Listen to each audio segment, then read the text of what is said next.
PS5 has some of the strongest RPGs, from massive open worlds to tight, character-driven stories. I've lived through them all, and now putting them into a tier list purely from my own experience. So, let's dive right in. Persona 3 Reload felt like finally getting the chance to enjoy a game I never fully connected with years ago. I love how it mixes normal school life with the strange midnight hour, and the remake makes everything smoother and more exciting to explore. The turn-based combat feels great, especially when I hit weaknesses and pull off those big all-out attacks. Tartarus is still huge, but it looks better and is easier to move through now, and the style and music kept me hooked from start to finish. It has a few small flaws, but overall, Persona 3 Reload really impressed me, and for this list, I'm placing it in the great tier.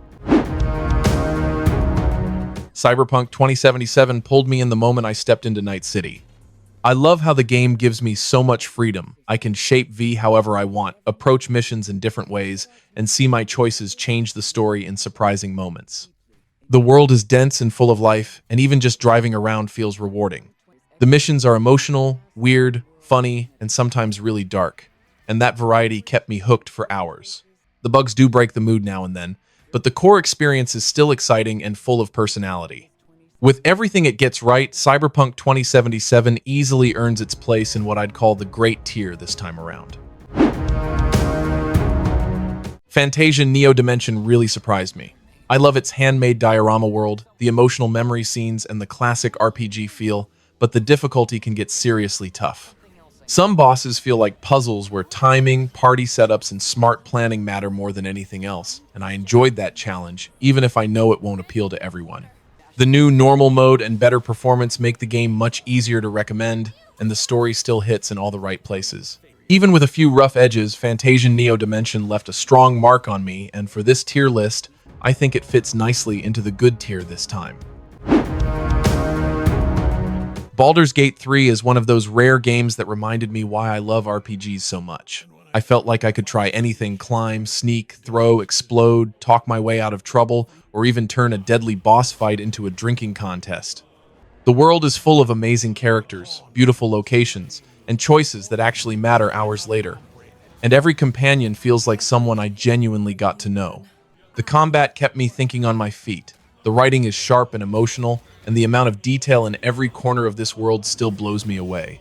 After spending so many hours exploring, fighting, laughing, and stressing over tough decisions, it's clear to me that Baldur's Gate 3 belongs right at the very top of the masterpiece tier for this list.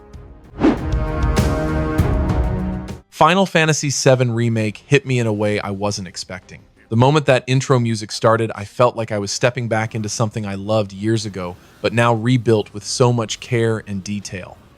The combat is fast, stylish, and surprisingly deep, and switching between characters makes every fight feel alive.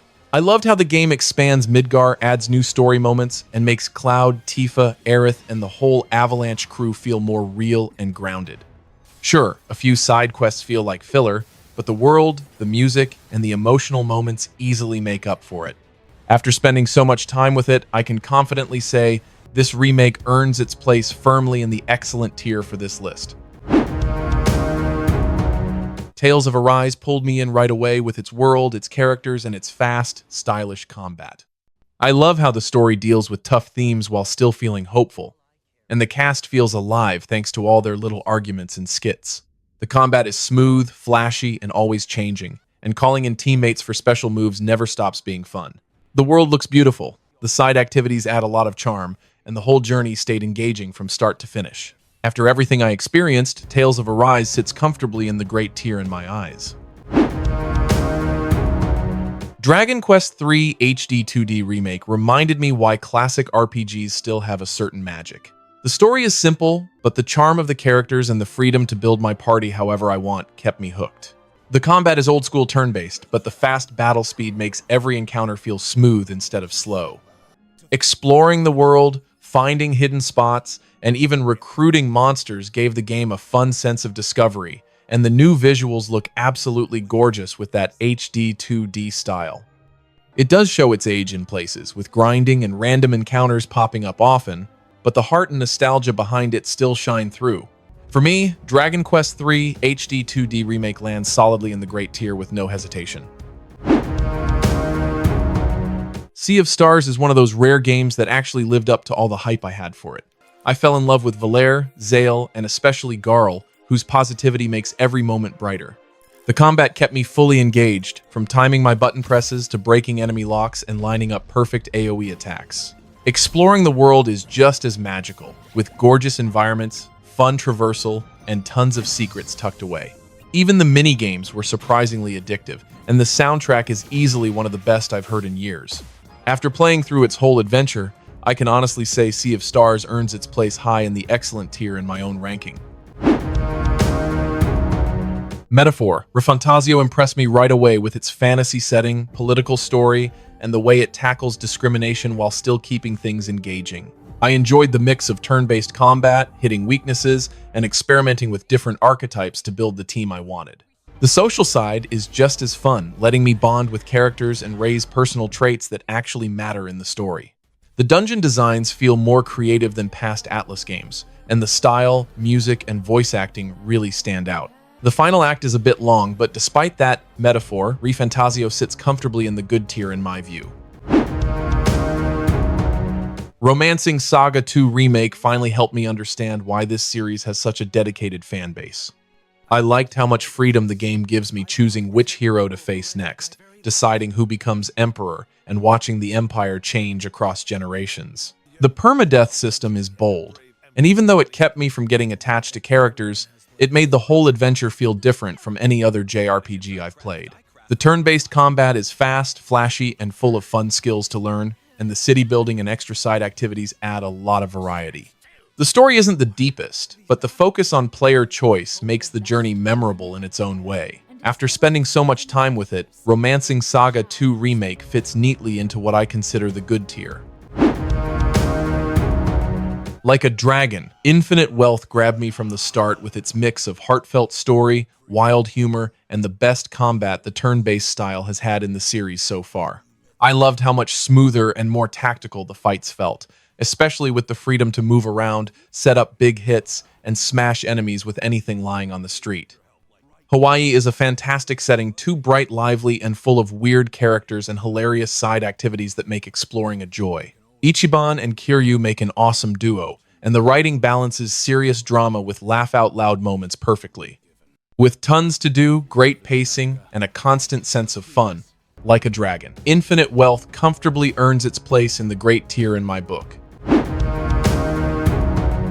Skyrim is one of those games that kept me playing just to tidy up my little house in Whiterun between big adventures. I loved placing daggers on racks and sorting ingots because even the small chores felt part of the world. The freedom to try anything, from sneaking and spellcasting to climbing a mountain or joining a guild, made every choice feel meaningful. Dragons showing up out of nowhere, powerful shouts, deep crafting and perk systems, and followers who actually help in fights all kept me hooked for hundreds of hours. Sure, there are bugs and long load times sometimes, but the scale, beauty, and constant surprise make it unforgettable. For me, Skyrim sits firmly at the masterpiece level, a true benchmark for RPGs. Crisis Core Final Fantasy VII Reunion reminded me why Zack Fair is such a special character. His upbeat energy, his bond with characters like Angel and Sephiroth, and his role in the events leading into FF7 make the story really fun to revisit. The combat is fast and simple in a good way, and the DMW system adds just enough randomness to make fights exciting without feeling unfair. Fusing materia and leveling up abilities kept me experimenting the whole way through. The mission structure can get repetitive, and some of the story moments lean a little too dramatic, but the improved visuals, voice acting, and smoother gameplay make this the best way to experience Zack's journey. For me, Crisis Core Reunion fits nicely into the great tier as a whole. Granblue Fantasy Relink really grew on me the more I played it. Traveling across the Sky Islands with my crew felt warm and personal, and I enjoyed learning each character's story while upgrading their weapons and abilities. The battles stay fun because every fight pushes me to mix up my attacks, trigger link moves, and unleash those big skybound arts during tougher boss encounters. The world looks like a painted storybook, with beautiful colors and music that make exploring easy to enjoy. Even when things got hectic, I always wanted to jump into one more mission or finish one more Fate episode, and that's why Relink settles nicely into the good tier, carrying its own charm the whole way through. Octopath Traveler 2 pulled me in right away with its 8-character setup, each with their own personal journey and reasons to travel. I really liked jumping between their stories and seeing how their paths slowly connected, especially with the little bits of travel banter that made the group feel alive. The turn-based combat is still as clever as ever, with the boost and break mechanics making every fight about timing and smart choices. Every character fights differently too, and the new latent abilities add a big punch to tough battles. The world looks beautiful with its HD 2D style, and the music and voice acting give it so much heart. With so much variety in its quests, jobs, and characters, this sequel shines brightly, and it earns its place in the great tier without hesitation. Shin Megami Tensei 5, Vengeance, hooked me right away with its darker world and tense atmosphere.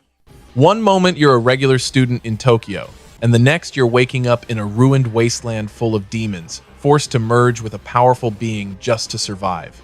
Exploring this broken version of the city feels exciting because every corner hides danger, loot, or a new demon to recruit. The combat is sharp and strategic, pushing you to hit weaknesses, manage buffs, and build a strong party through careful fusions.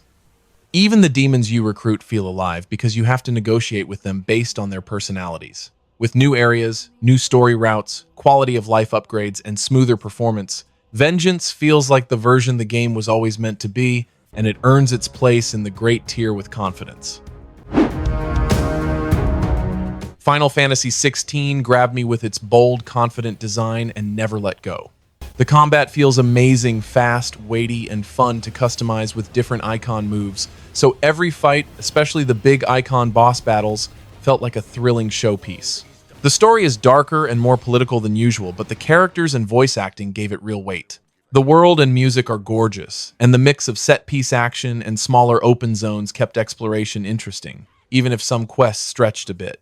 It's not flawless, but it's a powerful, unforgettable ride. I'm slotting Final Fantasy XVI into the great tier. Persona 5 grabbed me from the first pulse-pounding chase and never let go. I loved living the double life, going to class by day and invading twisted palaces by night, and the way the game mixes slick turn-based fights with clever life sim choices felt perfect. The palaces are full of unique puzzles and style. The combat rewards smart planning with boost, break, and baton pass, and the confidants made every conversation feel important. The city is alive, the music is unforgettable, and the whole package looks and sounds incredible. On my tier list, Persona 5 takes the masterpiece crown. Star Ocean: The Second Story R surprised me with how fresh and charming it feels, even though it's based on a much older game. The HD 2D remake looks stunning, with bright pixel characters and detailed 3D environments that make exploring the world a joy. I liked following Claude and Rena as their stories came together, and even though the plot shows its age, it has a simple charm that kept me interested. Combat is fast and fun, even if the block timing feels a bit too punishing at times, and the skill system gives you plenty of ways to grow your party. The replay value is great too, since different runs let you recruit different characters. With all its upgrades and classic retro spirit, this remake earns a comfortable spot in the good tier. Hogwarts Legacy finally gave me the Wizarding World RPG I always hoped for. From the moment I stepped into Hogwarts, exploring its halls and flying across the countryside felt magical in a way I'd been waiting for since childhood. I loved getting to know the students and professors, and the spell-based combat surprised me with how fun and creative it is, especially when I started chaining spells together in tougher fights. There's so much to do that I kept getting happily distracted, whether I was caring for magical beasts, decorating the Room of Requirement, or chasing down side quests. The main story isn't amazing, and the enemy variety can feel repetitive, plus a few technical hiccups pop up, but none of that stopped me from placing this firmly in the great tier this time around. Elden Ring completely took over my life the moment I stepped into the lands between. Every region pulled me in with something breathtaking or terrifying, and I kept wandering off the main path just because I was curious about what might be hiding around the corner. The mix of tough bosses, smart combat, and true freedom to explore made the whole journey feel unforgettable, even when I was losing runes left and right. I loved meeting strange characters, getting lost in massive dungeons, and finding powerful weapons or spells in places I never expected. It challenged me constantly, but it also rewarded me in ways few games ever do. And when I look at everything together, this one doesn't just sit at the top for my list. It proudly claims a spot in the masterpiece tier with no hesitation. Final Fantasy VII Rebirth swept me up from the first scene and never let go. It builds directly on Remake, but then keeps surprising you at almost every turn. The open world is huge and beautiful with lots to explore, side quests that actually feel meaningful, and moments that genuinely made me gasp. The story takes bold swings and leans into spectacle, while the characters get deeper beats and new faces slot in smoothly. Combat is slicker and more tactical, with new synergy attacks and jaw-dropping summons that turn big fights into showstoppers. It's not perfect, a few chapters drag and the world can feel padded at times, but the highs are fantastic and the core experience is hugely rewarding. I'm giving Rebirth a solid great from my side. Clair Obscur. Expedition 33 opens with a bleak but beautiful world, where every year the paintress decides who disappears, a quiet tragedy that shapes everything you do. The story feels emotional and grounded, supported by fantastic voice acting that brings even the smallest moments to life. The combat impressed me the most. Stylish, timing-based, and consistently engaging without losing the charm of classic turn-based systems. Every character plays differently. The overworld has that nostalgic, true RPG feel, and the pacing stays tight with no wasted time or filler. Even though the ending moves a bit too fast, the full journey is powerful, artistic, and genuinely hard to forget. This adventure absolutely earns the top position I'm placing it in today.